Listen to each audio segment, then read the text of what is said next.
So, um, let's just start with some of the basics. One of the most important pieces that we keep hearing over and over again is sort of where do we start? What are the first things we need to know? And a lot of this is going to be, when we're thinking about our ethics and about the way that we're interacting with students. We do have different relationships with students than other staff, and so we do have a more nuanced approach. And so coming up with ways that we're protecting our students and we're protecting ourselves as professionals is really important. And so some of those like CYA, like cover your assets piece, are things that we're going to go through. And one of the most basic and important places to start, and it's sort of, I know it's annoying for me to say, but it's really important, is review the policies that are existing now. Review the things that you're being asked to do by your administrators. And if you're an administrator in on this, think about the policies that are already existing and what we're asking staff to take on. And so this means if you're being asked to do things in a certain way, make sure that that is in line with the policies that already exist. And if it's different with those policies, then asking for a change to be made. So if you have an administrator that's looking for you to reach out on social media to students and sort of like, I'm going to put out an information blast so that students can see this, then make sure that you have a policy that that says that. I know a lot of us have really clear policies around how we use social media with students, what kind of contact we have, what that looks like. And so if there's a policy that's on the books that says we can't do that and we're being asked to do that, or we're thinking that it might be a really good way to reach out to students, then having a conversation with administration about those policies and having there be sort of an addendum to those written policies that talks about, while the COVID-19 emergency is in place, we're going to be changing these policies to this. It's a great CYA place to sort of build in a lot of intentionality and really examine what are the existing policies to make sure that we're not sort of really just trampling over them, and that when we are being asked to do something differently, we're doing it differently. Particularly contact on personal devices. I've talked with a lot of people that don't have technology resources and are really being asked to use their own devices. And so we'll talk more about some of the pitfalls in this and ways to build policies and intentionality around those. But a lot of what we're going to be saying, because of how different all of our school cultures are handling this crisis, a lot of it is going to be going back to administration and policies and trying to get those in writing. And sometimes it's going to be educating and building the understanding for our administrators on what some of the risks and pitfalls of teleeducation are. I'm a clinical social worker, and I've done a lot of clinical counseling using telehealth. And while it's not something in the past that a lot of, particularly in the clinical world, has been an accepted form, it's not something that you can easily do billing and things. It is an allowed form when you're following the right guidelines. And so we'll talk about sort of adapting some of those higher clinical standards into how we're practicing as teachers, educators, and particularly in our role as school counseling, and some of the more nuanced places that we'll talk about. So, Bonnie, you want to take this one? Yeah, I just wanted to make sure that we remember our ethical code. ASCA has a code of ethics for virtual learning. It's on their ASCA website. There's a banner with COVID-19 material, so you can click there. ASCA also has position statements around virtual counseling. I believe they were last updated in 2017, but currently continuing to update as we go, and we'll follow that. It's also important, there's been conversation about FERPA and HIPAA. School counselors follow under FERPA. We are not under HIPAA. That would be the more clinical mental health, social work that would follow that piece. And there's some good graphics out there. ASCA has a good graphic that they posted if you want to look through it, or we can share it. I guess we can share it here at the end. And then ASCA put out a webinar. I'm not sure how many of you tried to sign in last week. I tried to sign in, and they had 300 people available on Zoom, and 13,000 people tried to get on. And then it shut down their whole website, and it took a couple of days, but it is now up. That's a great webinar. Basically, a lot of the things that we're going to talk about today are on that, but if you can get a chance to look at that, please do.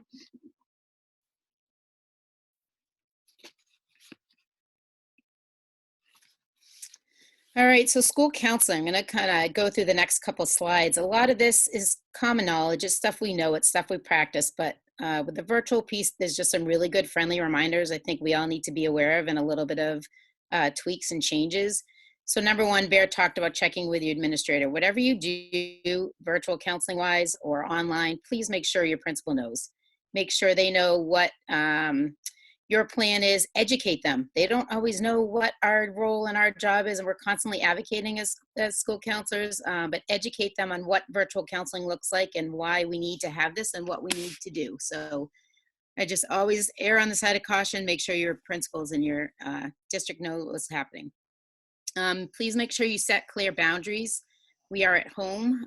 Make sure you set boundaries with students and you let them know that you have office hours. You do not need to counsel at night. You do not need to counsel on weekends. That is your time. You need to be taking care of yourself and your families.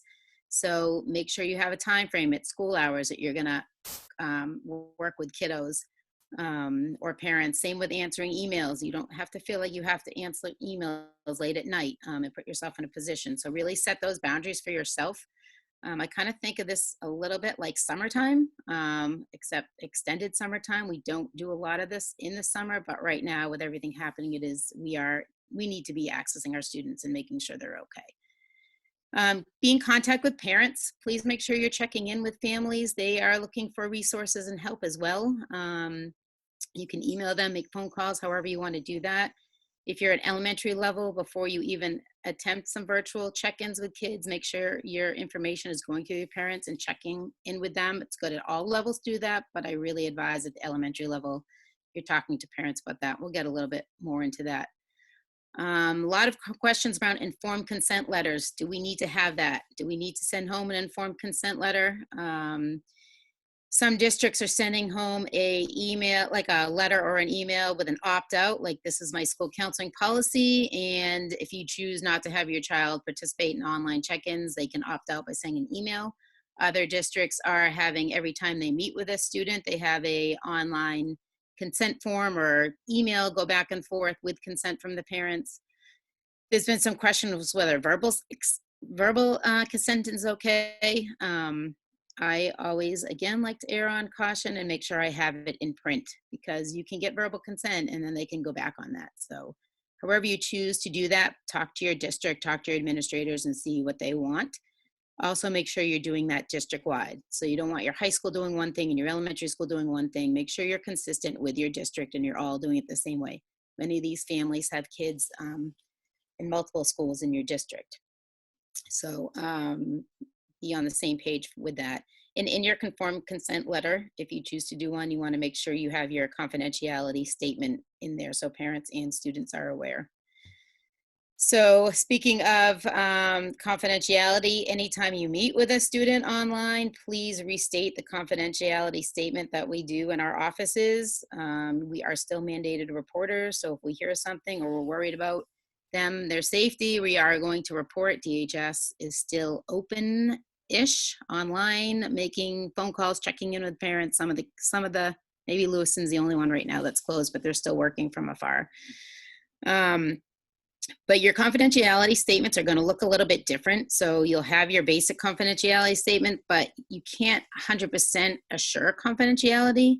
You need to ask the kids if there's anyone else in the room that can hear, because their families are home or their siblings are home. You really want to encourage the use of headphones for them and for yourself.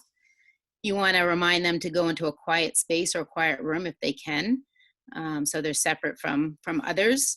Let them know that you're going to do your best as well to be in a separate space in a quiet room using your headphones. But if you have little ones at home, sometimes they're going to barge in and they want to see mom or they want to see dad or they want to see what you're doing. So you have to let kids know that is a possibility, but you will do your best to keep that from happening. And again, you want to ask them if anybody is in the room and is anybody listening. And if younger kids want their parents to be part of that, great. If any kids want their parents to be part of that, great. I know middle and high school tend to not want parents and families and guardians sitting in on their sessions. And then you also want to remind students not to record or take screenshots of your sessions. I know on Zoom you can't record unless you get permission, but they have phones and they can record on their phones, or parents can come in and record on their phones. So it's things to be mindful, and we're talk a little bit more about that coming up. So things to be aware of, and just letting kids know you'll be as confidential as possible, but you can't make sure that it may not be 100%. Always ask students first when you get on where they're physically located. Ask their address, because they might be moving around from aunts, uncles, or wherever. And if a crisis comes up or a DHS call comes up, you want to know where they are. Don't just assume they're at home, at their houses. So get their physical address right off the bat up first. And always make sure you have a second device available. So if crisis happens and you need to make a phone call and you're on your cell phone doing counseling, you need to be able to keep them online and make a phone call. So make sure you have a second device available to make those phone calls if needed while keeping the students online. You are mandated reporters, as we said, because we talked about that. So please make sure you're still doing that, as well as make sure your teachers know. A lot of your staff are doing Zoom meetings at home, and they may see things in the home or hear things. Make sure you are working with them to report together and helping them make those reports, and check in with teachers as much as you possibly can. And the other thing to think about, if you're counseling and parents aren't home, are you going to still do online counseling with the kid if parent is not home? That's a conversation you want to have up front beforehand, or with the parents. Make sure you're doing things the right way. So group work has come up. ASCA really suggests you be mindful. Is that group really needed? So some of us have groups that are pretty confidential type groups, and we can't give them confidentiality 100%. We don't know what other kids are doing. So if you are doing group work, be really mindful. Maybe do a group on a yoga group or a stress relief group, and keep it simple. Or some kind of friendship group, keep it simple. But if you're really getting into some personal work in groups, again, you don't know if students are screenshotting or recording or where that's going to go. We have zero control over that, and we may not know. They could have my cell phone sitting right here on my laptop. I could be hitting record, and sometimes we aren't always our best selves, students, with social media and things like that. So you need to make sure you're really upfront with kids ahead of time with that. You can't offer confidentiality like you can in your office. Even in groups in our offices, we can't. They can go out and tell. But remind students not to take screenshots, remind students not to have their phones out. And you just really want to keep your groups very mindful as possible, because you don't know where it's going to go and who's listening. And then the other piece that comes up is counseling curriculum. I worked with Deb Drew talking about this. Yes, this is part of our comprehensive school counseling program. Please get your curriculum out there. It is just as important as math, science, social studies, all the other curriculums that are out there. So check with your administration. How are you going to do this? I know my school sends out a daily plan with all the subjects each day. Some schools are sending out weekly plans. You can do it however it works for your district. Maybe you're going to do a Google Classroom. I created a Google Classroom for my students that I can post some different activities. You could do Zoom classes for school counseling classes. I know a lot of people are doing that, and they're using their second step programs or their curriculums to do that. However you want to get it out there, but your curriculum is just as important as every other curriculum, especially right now. Good curriculum to work around would be stress, anxiety, coping skills, reading stories, things you can do in sessions individually and or in groups or classes. You can share your screen and do some online activities together. If you do share your screen with an online activity, please make sure every window is closed on your desktop. They don't need to see your email in the background or pictures on your desktop of friends, family, whatnot. You want to make sure the only thing they can see on your background is the screen. Like right now, all we can see is there's PowerPoint. But other things you can play games online. You can do some yoga activities, relaxation videos, do some role playing, take your puppets out if you're a puppeteer. Any kind of activity that you can do in your office that you can do together online, we suggest that you do. All right, next slide. Things to consider in a telemeeting. Number one, you want to make sure you are in a quiet, private space away from distractions in your own house. And please put your own devices down. Don't have your cell phone sitting on your laptop. Power it down, or actually don't power it down in case you need to make a phone call, but put it away from you so it's not a distraction. I know our watches get texts and we tend to look. You want to be 100% with them, just as you would be in your office. Students are seeing into your space. You need to do your best to keep a very neutral background. I'm in my basement with a green wall. I got a treadmill on one side of me and I have a light on the other because there's like no space right now because everybody's in it. My husband's meeting with his sixth graders. My kids are on there. So I'm trying to find a space where that you can't see anything behind me. Neutral background is really best. You do not want to have pictures of your family or in your kitchen, you know, they can see food or they see that you have nice, expensive things because that can cause judgment to other kids. This is the first time they're really seeing into your world and you want to make it as neutral as possible. You don't want them to feel inferior, like you have more. A family picture in your background might be a trigger for them because they don't have a family or their family is not what it looks like in your pictures. So please make sure you keep your private life as out of the picture as possible, neutral, find a tiny corner like I am right now, away from everything.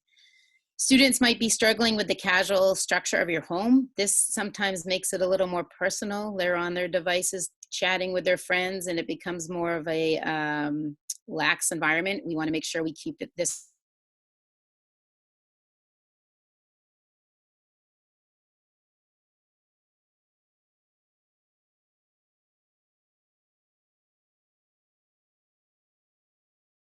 The last two pieces on this slide that aren't on the slide, make sure you have set procedures for emergency and non-emergency situations. You might want to post that on your school's website, or if you have your own counselor website, make sure parents and kids have access to crisis hotline numbers, 211, any of the things that you have available and that you share. Most of you probably have that up on websites anyways. If you're an ASCA member, you do receive free insurance. I know that they are getting a little more lax on some of the virtual ethical considerations, but you still need to be aware because you don't know when parents are listening in or recording our conversations. So if you're an ASCA member and you get insurance, I highly suggest that. And then please stay in communication with your staff.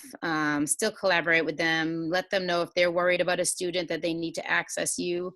If you're worried about a student and you would talk to a staff member about that, make sure they know as well because they're working with kids probably online or through email. So really make sure you are working with them as you would in your regular school situation. Looks like our PowerPoint is back. You're up, Bear. My apologies, my whole computer just dropped out. I don't know if there's still some power issues out here, but I just lost all my Wi-Fi. So how's my connection? You guys hearing me okay now? I'm running off of my cell connection, so it might be a little jumpy. I'm gonna do my best to get back over. So I'd like to talk a little bit more about confidentiality. I think it's a good place to start with pitfalls. Like Bonnie said, we can't guarantee confidentiality, and I think that being known, we should operate under a different way of doing our work. So not only talking with students about it, but also just being aware that we really don't have control over it. So even if a student is saying that they're in a place where it's confidential, I mean, I would imagine, like, as a parent, it would be really hard if I knew my child was having a conversation with a counselor or clinician to not want to listen into that. It's like having a diary of your kids in their room, and it's that classic ethical thing of whether you read their diary or not. So best intentions or worst intentions, we're not aware of who's there. Somebody could be on the other side of my monitor right now and you would have no idea. So being really aware of body language.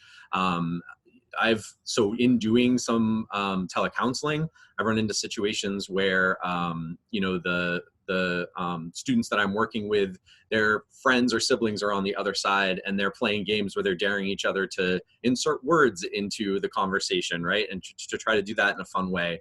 Or I've had conversations where I was doing counseling with someone and their boyfriend or girlfriend who had some abusive issues was there and trying to view what was being said about them and control that. I've had situations where parents have heard things that students were saying about them that feel put them in the right light. And so the next time I had a meeting with that student, I noticed that the student was really changing a lot of what they were saying about that parent and going out of their way to really paint that parent in the best light, only to find out later on that that parent was in the room with them, sort of, basically saying for them to do what they were telling them. So those are all things that are really different that we can't be aware of. Like Bonnie was saying, like I could be texting right now and you can't see my hands. I'm moving my hands up and down rapidly, moving my thumbs. I'm going like this, right? And you can't tell where my eyes are really. And so all those things are just things to be aware of. And they're also places to help build that understanding for administrators and honestly for all of our teaching staff too, that these things are possibilities and that not only do we need to sort of be aware of them, but what are the plans when they happen, right? When we build our offices and our spaces to work with our students really intentionally. And so Bonnie talked a lot about our building our spaces here, which is something to really consider. And that view of students into our lives can have an effect and an impact on the relationship. The other piece is that they're in their setting, and that really changes a lot of things. It might feel very safe and comfortable, or it might feel very unsafe. And so how that's going to affect their brains and their feeling of safety is really going to depend on that situation. For students that we work with that, are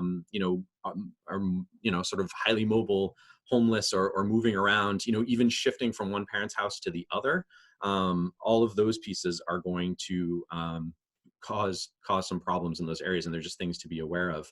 What are the plans? We're mandated reporters, and so if a parent kicks the door in and hauls off and grabs a kid and drags them out of frame, which has happened to me while I've been doing telecounseling, how do we handle that? What do we do?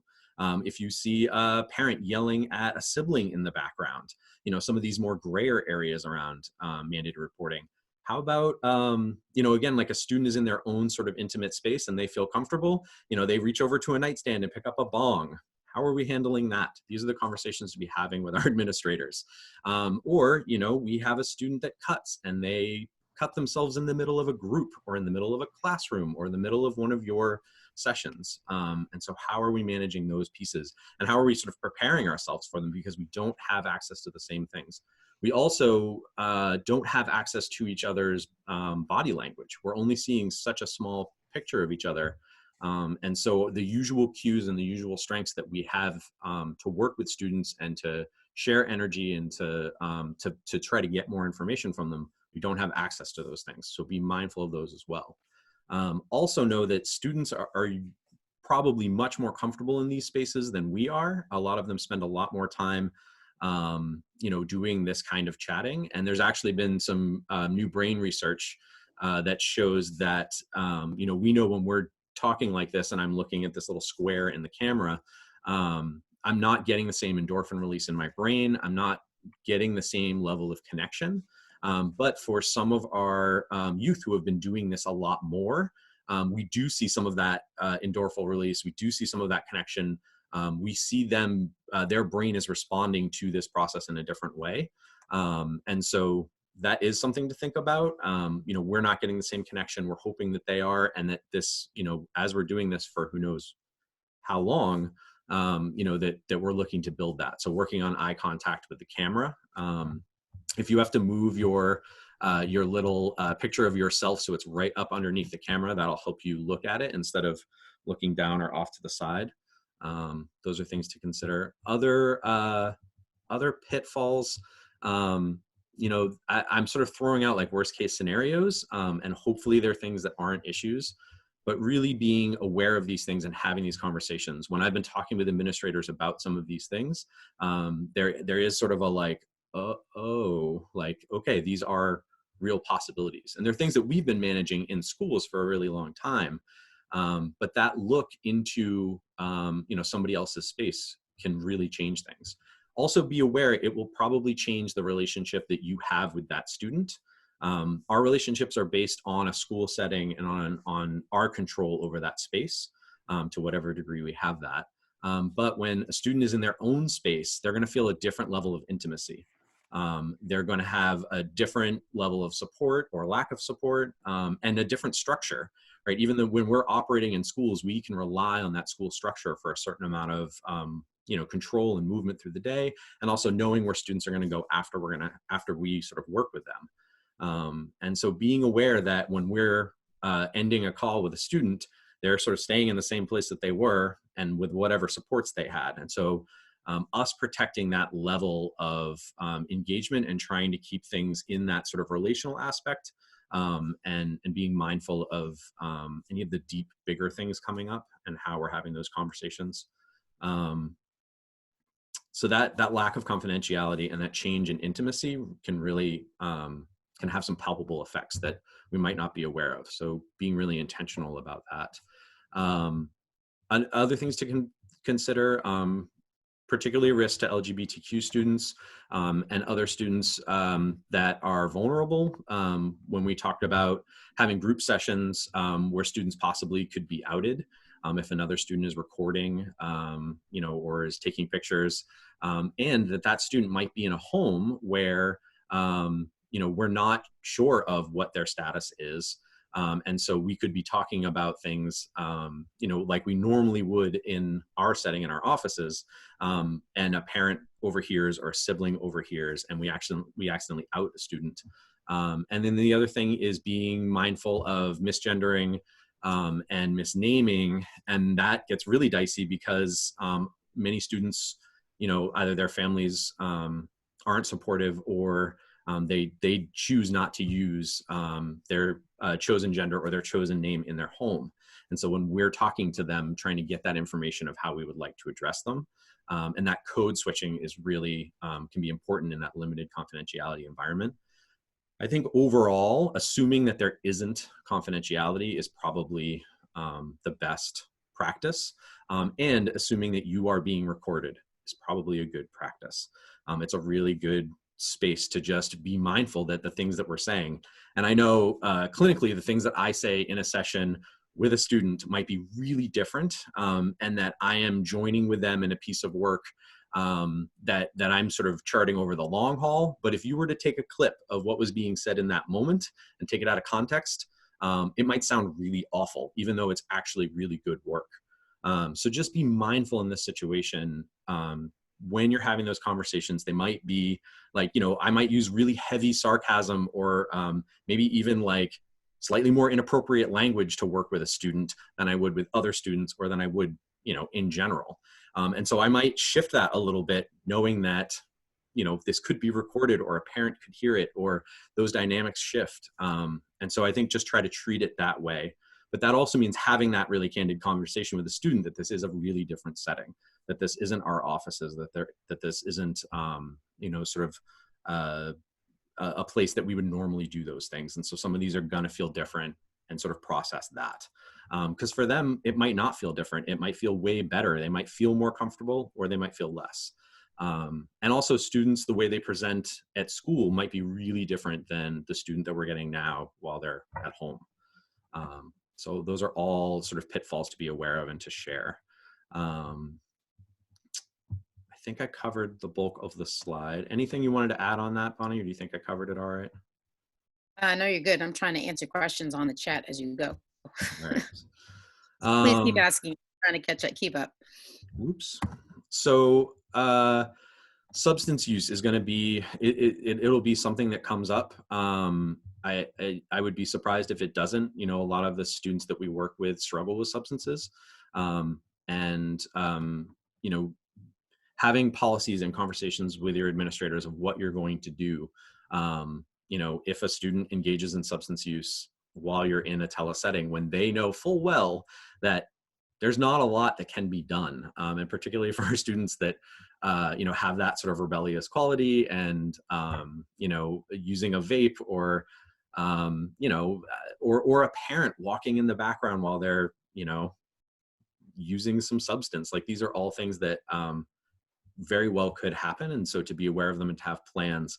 I know when I was talking with Jonathan Shapiro, who is our state safety person in my office, one of his concerns was really around the what we would normally situations we would normally resolve within the school, or maybe if we were bringing in a school resource officer. If we're having to make more calls to the home, either for emergencies or for concern, then we're involving police that are probably not trained as well with kids, and we're sending them to homes. And so he was concerned that could affect involving students in the justice system, and having people who aren't as aware of student needs showing up at houses. And so that's something we're working on at the state level, just to build some, again, awareness and understanding. The bulk of this is really just being aware that this could be an issue. Looking at safety planning, how you're going to do that, how you're connecting with clinical staff at your school if you're running into situations where you need to safety plan. Bonnie covered that. Really figuring out whether or not where students are located, and having that extra device to make calls. I think that covers, I mean, the point of this is to share that awareness and understanding with the other staff in your building, and particularly trying to come up with some policies before these things happen, so that you can be aware of them and that you have a sort of a plan prepared if they do. And just making administrators aware that this stuff, if it hasn't happened, if you're in a large district, it will happen. And also just being aware of other inappropriate people who may be listening in or trying to get in on conversations you're having with students. So another thing to think of, and this slide comes from, I was going to say way back in the beginning of the COVID crisis, which was like 2 weeks ago. It really does feel like forever. When we were putting out our first level of guidance from the DOE. And I think just it's something to be mindful of, and just to remember all the time. So that there can still be some cultural backlash for students. There's a lot of talk of this being the Chinese flu, and politically there's a lot of conversations around race and country of origin and all of these things. And so be aware of that. Be aware that minority communities, whether it's all minority communities, are at a risk of backlash just because they're vulnerable. And so just be mindful of that. And then be mindful of what are the cross-cultural communications. How are, making sure that our families are getting the information they need. We're trying to build a large resource of that at the DOE. So check out our COVID page. We're really sort of working on broadening that. And Decca Delac, who is our cultural and family engagement person at the DOE, is a really good contact and resource for that information. So just something, again, just to be aware of and to talk with administrators. Also, just so you guys know, we're starting to build some training and understanding and guidance specifically for, district leadership. And so we're trying to get this information out so that it's not always us going and advocating for these things, so that it is something that's coming from the DOE. And I'm working with leadership in the DOE just to do that, as well as, our leadership association systems, to make sure that this guidance is getting out there. So it's not always us feeling like we need to go in and educate. So hopefully there will be more policies and pieces coming from the top, but it's definitely when we're talking about our own ethics, balancing out that what is being asked of us, from a policy standpoint, what is legally sort of available. I mean, all of the legal restrictions right now have been so lowered, which can be really positive. It can also be a double-edged sword. We need to really be mindful of platforms that we're using. There are tons and tons of platforms, and there's good information on which platforms to use. And right now, you can really use any platform, right down to FaceTime. And HIPAA is not something we need to be concerned about, but just that level of confidentiality and how it's being used is something to consider. And so still looking for good platforms that maybe are HIPAA compliant. And again, working with your policy, with your administrations to come up with policy on that. So, all right. Bonnie, you want to cover personal devices? Sure thing. So this has come up a number of times lately, and I've sat in on a lot of different webinars and conference calls to address these things. Some districts are telling people to use their personal numbers and cell phones and clearly we don't have school work phones at home, but if you are using your personal cell phone and you're making phone calls, you can always use, or I suggest you use *67 to block your number. You do not need to give out your personal phone numbers or your personal emails. I highly suggest that you do not give out that information. There's also apps like Google Voice where you can call a parent or if you're calling a student and that blocks your number. WhatsApp is another app you can use. Zoom has an audio mode for making phone calls, so you can use that just by connecting to the audio and not your screen here on. You don't want to be seen. And then there's a bunch of different texting apps out there that you can text families, and it comes from a random phone number that's not yours, but you can communicate back and forth. So please, if you're being told to make phone calls and do that stuff, please keep yourself protected. Once your phone number is out there, your personal number is out there, then they have it for the rest of their lives, unless you want to change your phone number. So keep that private. You're allowed to keep that private. That is your personal information. You don't need to get a call from a kid a couple years later and that's not in school anymore, and then you're stuck in a situation. So block your number, and do not do anything on your personal email. Please use school email for any communication, because if something ever needs to get pulled, they have that on your school email. Don't use personal email. And also don't use Messenger or things like that, like social media messengers or Instagram message. Keep yourself safe, and don't use those things. And then platforms to consider. I know Bear said there's a number of ones out there that you can use. Highly recommended is Zoom. It's more confidential, and Google Meet or Hangout. I think it's the same thing, or I've heard it called both the same thing. So you can use that as well. If your school has Google, as a Google school, you can have access to Google Meet. But Zoom is a good platform as well. And again, don't use your personal emails or cell numbers.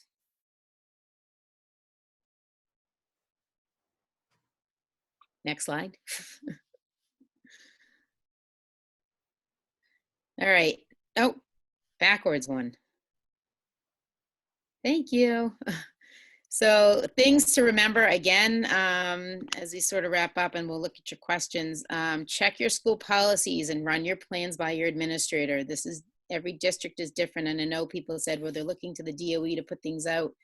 That's great, and Vera's going to put things out, but you also have to check with your schools. It's local control, and everybody does things differently. And I'm watching school counselors around the country doing all these different things, and then I'm getting stressed because what am I supposed to be doing?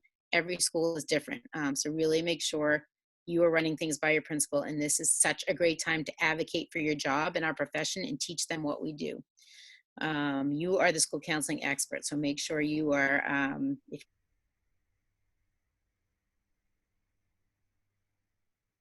still line from my district, we keep saying train for marathon, not a sprint. This is one day at a time. We are all learning this together. Sometimes I know for myself, helping people that can't help feel helpless. And we want to do everything that we can. You have to take it slow. We have to do one thing at a time. We don't need to get everything out there in one day. We don't need to work 15 hours a day. You got to take this slow and really be mindful. And just because you see everybody doing all these different things, don't feel like you have to be doing that. Really, we're all learning this together. This is brand new. Every day things are changing, like Vera said. So take a breath, slow down, and really figure out what's best for your district and what you need to do for yourself. And of course, as we say all the time, take care of yourself, take breaks as needed, breathe. I've been on for days at 10 hours a day. And yesterday I was took a mind melt and I shut down everything and I went for a walk with my kids and I had a totally screen-free day and felt so much recharged getting up this morning. So make sure you're doing that as needed. And don't forget to breathe. I think that's sorry, Bonnie, I was just going to add, I think that's something to remember, is that this medium, if you haven't felt it yet, you probably will. It's a really different way of communicating, and it takes a different form of energy. And so just be mindful of that. It's going to hit you in a different place. And so just sort of being aware and taking care of yourself. And know that if you haven't had a chance to see the commissioner's video response, check that out. Just know that from the DOE, from the commissioner, it's very clear that, we're doing what we can, and it's quite a Herculean effort here.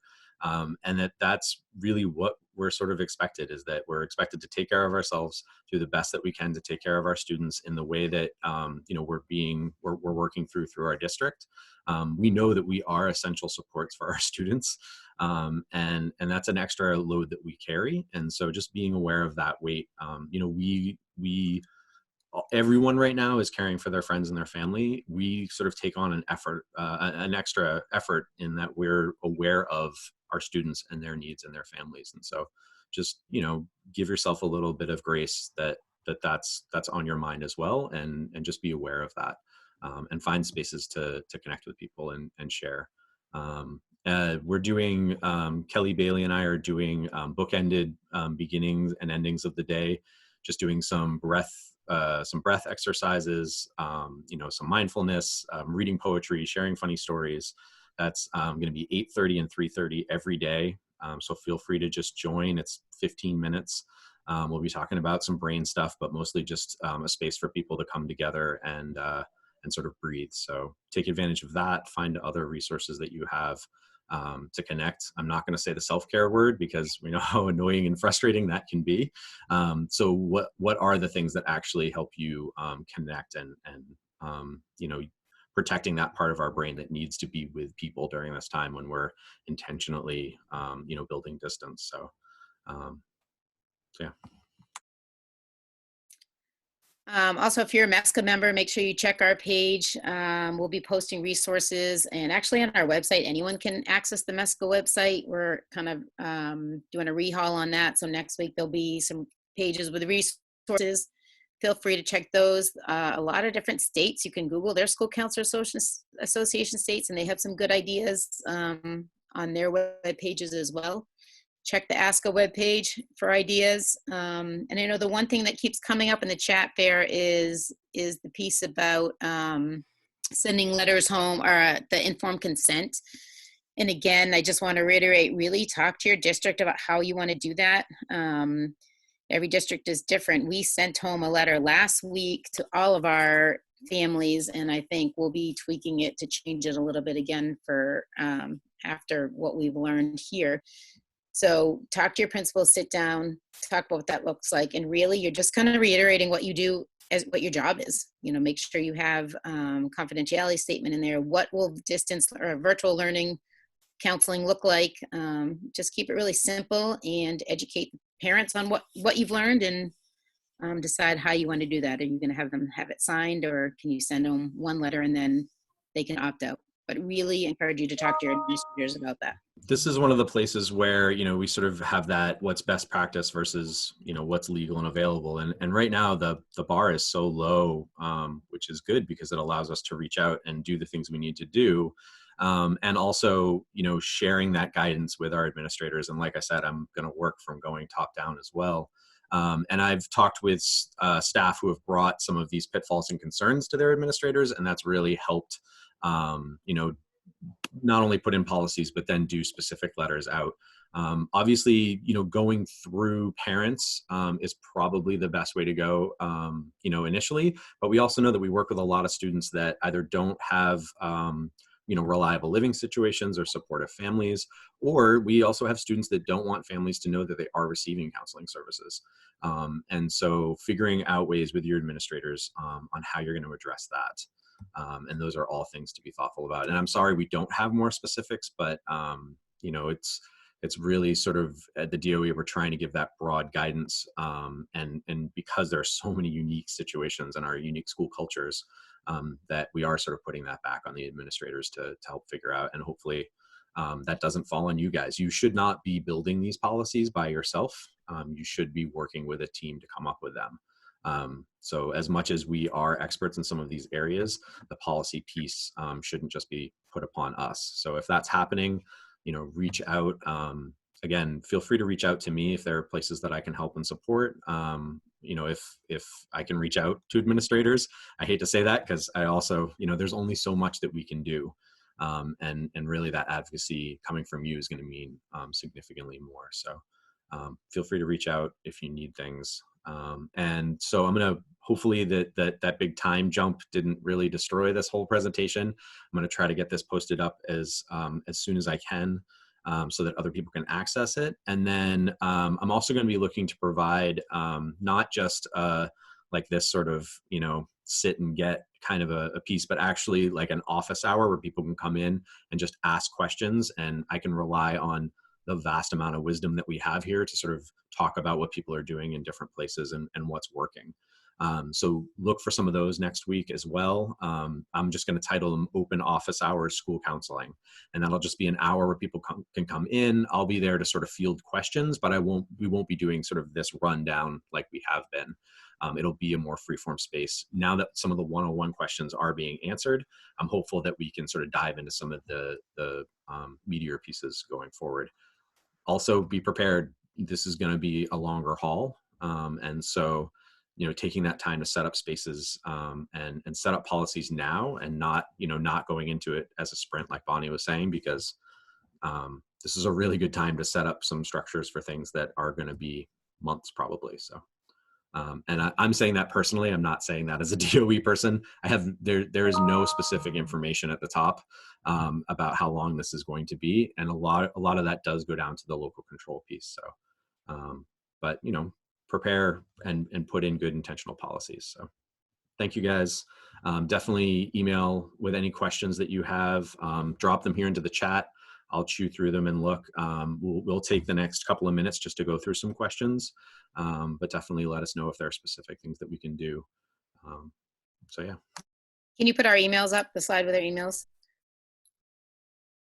So you can get in touch with either one of us when that slide shows up. And the one last thing I just want to say is, again, remember you're not alone in this. Make sure you're checking in with other school counselor colleagues, supervisors. Email us. Just, you're not alone. Make sure we're doing things together. I know in our district right now, we're about academics, but we're more so about relationship.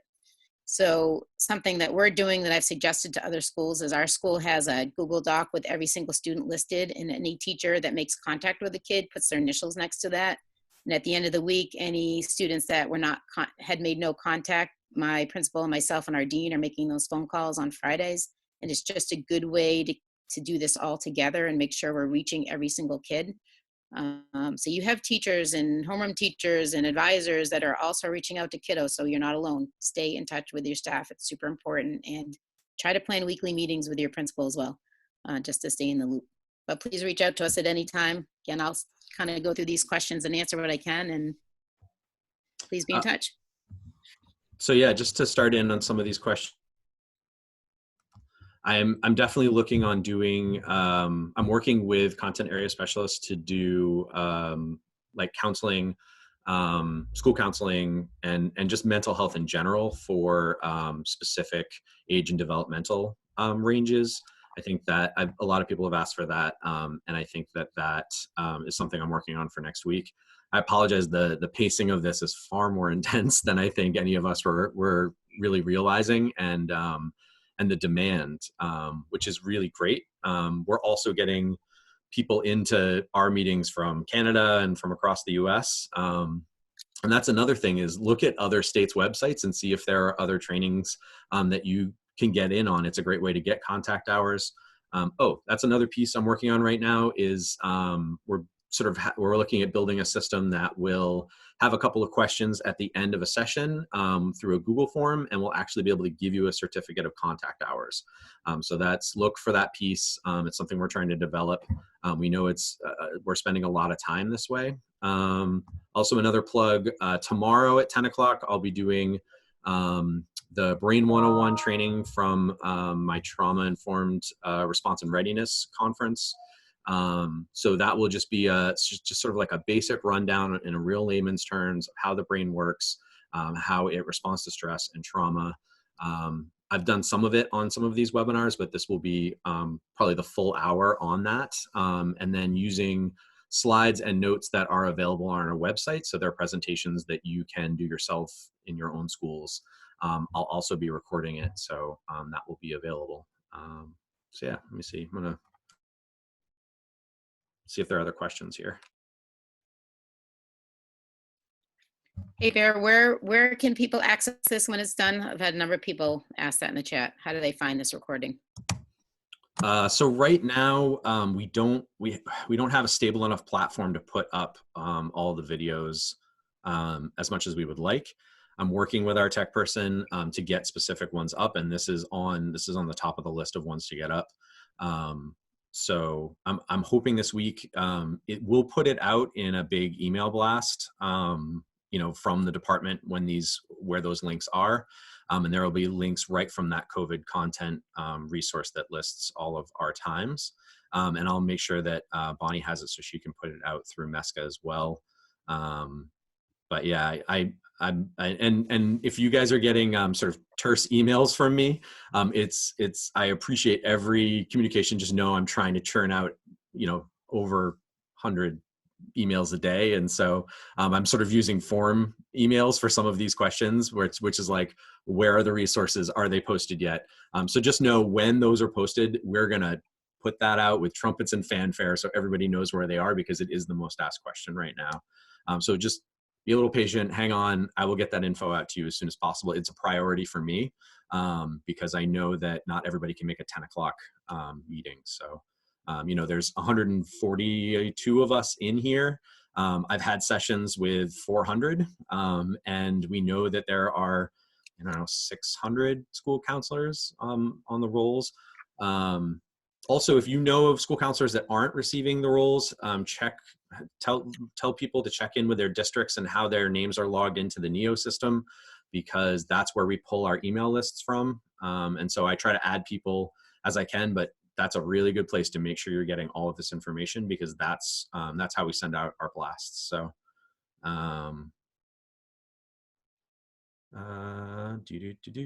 the mindful sessions are 8:30 and 3:30. Thanks for putting that up, Bonnie.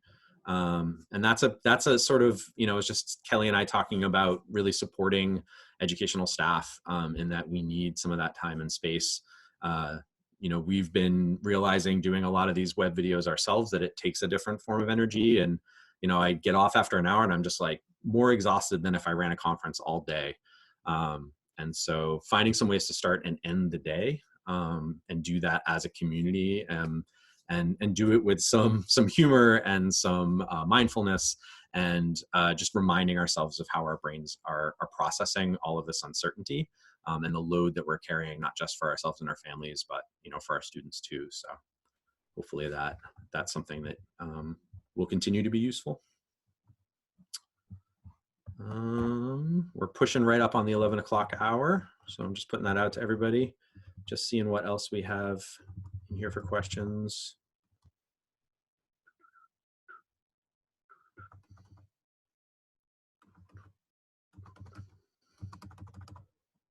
All right.